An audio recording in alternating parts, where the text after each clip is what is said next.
berikut Bapak Ibu, dalam paradigma keadilan korektif di KUHP yang baru, itu mengandung makna bahwa tindakan koreksi itu diberikan kepada pelaku.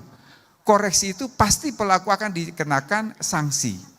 Sanksi itu dalam KUHP baru bisa penjara, bisa pidana, bisa tindakan. Ini yang dalam konteks teori kita kenal dengan istilah double track system.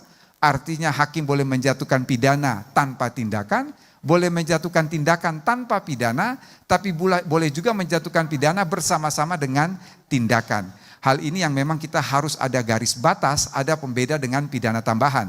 Kalau pidana tambahan, hakim boleh menjatuhkan pidana pokok dengan pidana tambahan, hakim boleh menjatuhkan pidana pokok tanpa pidana tambahan, tapi hakim tidak boleh menjatuhkan pidana tambahan tanpa pidana pokok.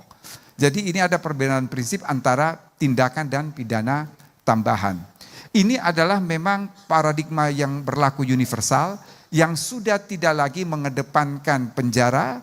Oleh karena itu kalau kita memperhatikan naskah akademik dalam KUHP nasional, bahwa salah satu visi KUHP nasional itu adalah reintegrasi sosial.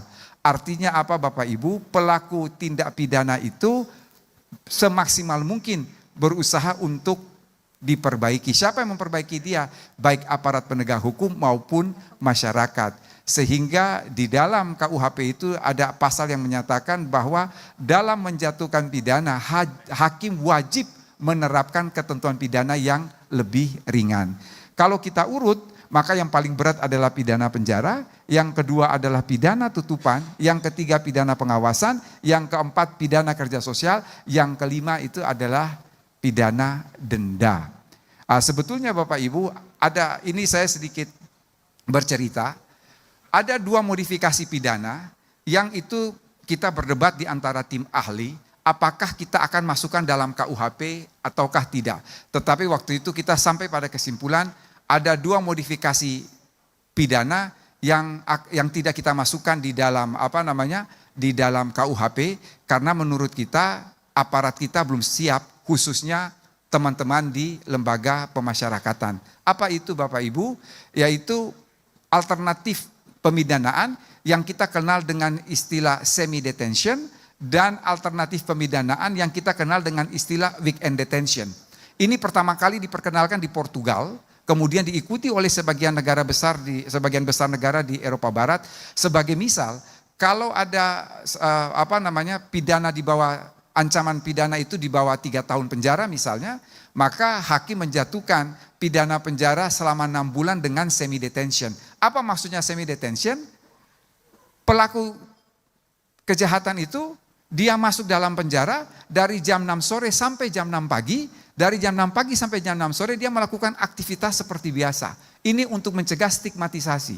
Atau bisa juga yang namanya modifikasi alternatif pidana dengan sistem weekend detention. Jadi dia dinyatakan dijatuhi pidana penjara 6 bulan dengan model weekend detention. Apa itu weekend detention? Dia masuk penjara hari Sabtu jam 00 dan dia keluar dari penjara hari Senin jam 00. Senin pagi sampai Jumat itu dia melakukan aktivitas seperti biasa. Itu yang tidak berani untuk kita masukkan dalam KUHP kita karena ya nanti bisa-bisa kabur dan lain sebagainya. Jadi ada pemikiran-pemikiran sehingga semua modifikasi itu tidak kita masukkan di dalam KUHP nasional.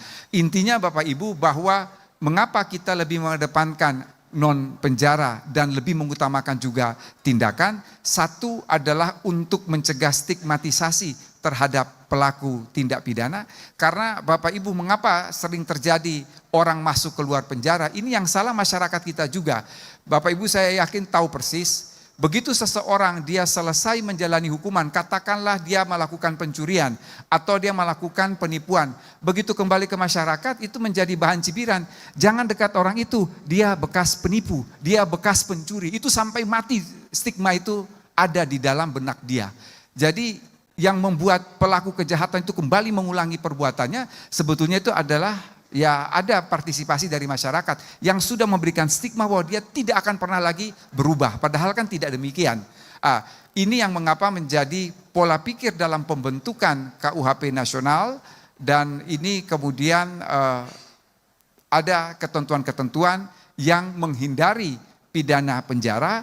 Kalaupun pidana penjara itu akan dijatuhkan Bapak Ibu, bukan untuk waktu yang singkat. Ini sebabnya mengapa pembentuk KUHP meniadakan pidana kurungan. Karena pidana kurungan itu kan tidak lebih dari 1 tahun. Selain membebani negara, maka itu sudah dianggap tidak lagi signifikan dengan perkembangan hukum pidana modern. Jadi kalau mau menjatuhkan pidana penjara, maka tidak dalam waktu yang singkat. Tetapi sedapat mungkin pidana penjara itu dihindari. Makanya ada formulasi pidana pengawasan, apabila ancaman pidana tidak lebih dari 5 tahun, kemudian ada modifikasi pidana kerja sosial apabila ancaman pidana tidak lebih dari 3 tahun dengan berbagai syarat yang ada pada KUHP nasional. Yang terakhir Bapak Ibu menyinggung soal KUHP, tadi saya sudah bisik-bisik dengan Pak Jampidum, memang ada satu utang Bapak Ibu, yaitu mengenai peraturan pelaksanaan KUHP. Ada 2 peraturan turunan yang sudah ada di meja Presiden. Satu adalah peraturan pemerintah terkait mekanisme keadilan restoratif, dan yang kedua adalah sistem peradilan pidana berbasis teknologi informasi, Perpres. Dan kesepakatan kami di tim, sistem peradilan pidana berbasis teknologi informasi itu diletakkan di Mahkamah Agung. Jadi semua terpusat di Mahkamah Agung. Itu kesepakatan dari teman-teman kejaksaan, dari teman-teman kepolisian, karena dalam draft yang lama itu ada pada Menko Polkam. Lalu kami berpendapat, mohon maaf, Menko Polkam kan tidak membawahi penegakan hukum. Akhirnya konsultasi dengan Prof. Yusril, udah kita sepakat saja itu diletakkan di Mahkamah Agung.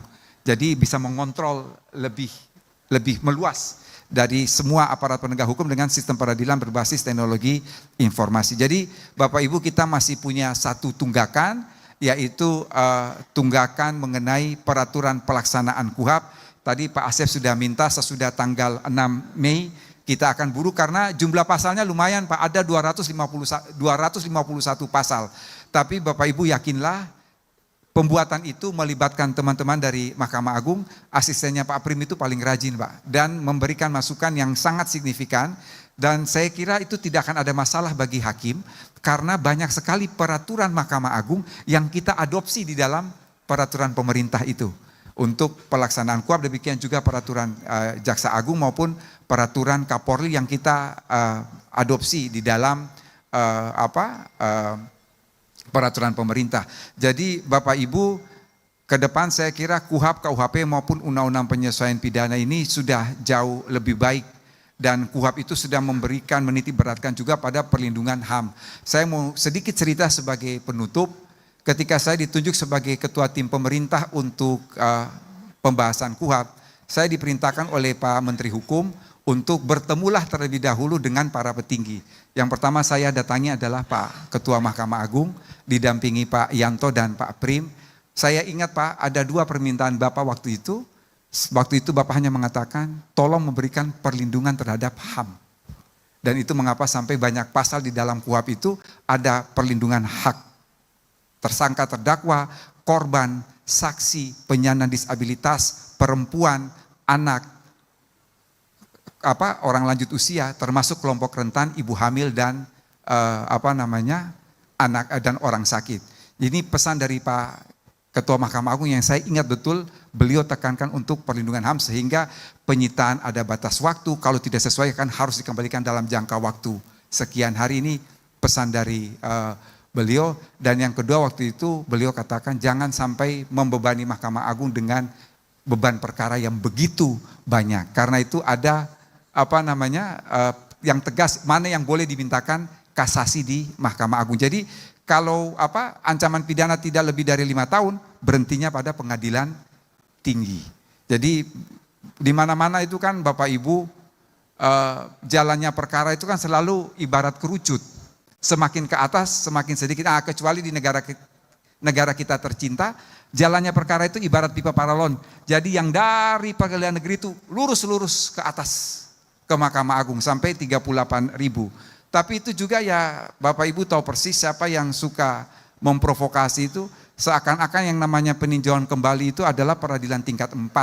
Jadi klien itu dikompor-kompori, nanti kalau di PN kalah kita banding, banding kalah kita kasasi, kasasi kalah kita PK. Jadi PK itu seakan-akan peradilan keempat. Padahal yang namanya PK itu sangat khusus, sampai di dalam istilah Belanda itu dikenal dengan istilah buitengewoon rechtsmiddel. Alat hukum yang amat sangat luar biasa yang tidak bisa digunakan serampangan.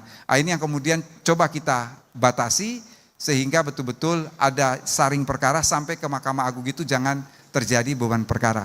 Saya kira itu yang ingin saya sampaikan kepada hadirin. Kurang lebihnya mohon maaf. Wassalamualaikum warahmatullahi wabarakatuh.